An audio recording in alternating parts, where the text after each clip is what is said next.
In today's video, I'm going to teach you how to add color in Meshy AI.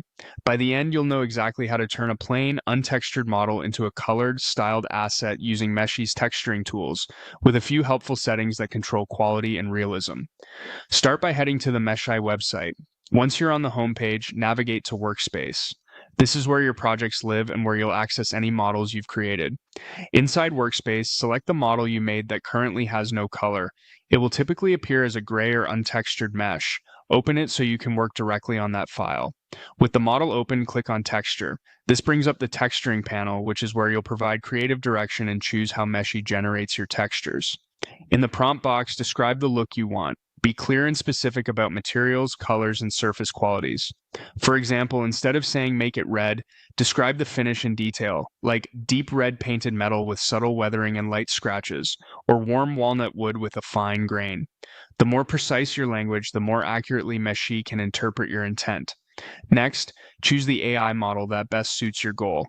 Some models are tuned for realism, while others may favor stylized looks. If you're unsure, start with the general or recommended option. You can always refine your choice after reviewing the results. You'll also see a few toggles that control how the textures are generated. Remove lighting strips out baked-in lighting from your original geometry, which helps ensure the final texture responds correctly to lights in your scene. Turn it on if the base model has unwanted shading baked into the mesh.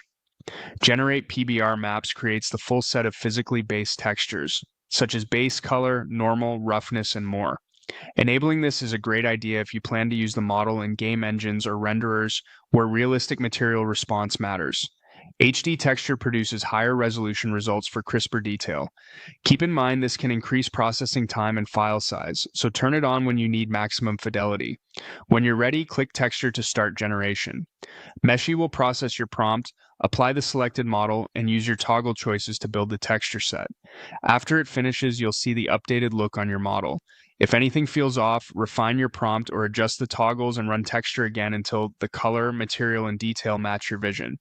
That's all you need to add color in Meshy AI with confidence and control.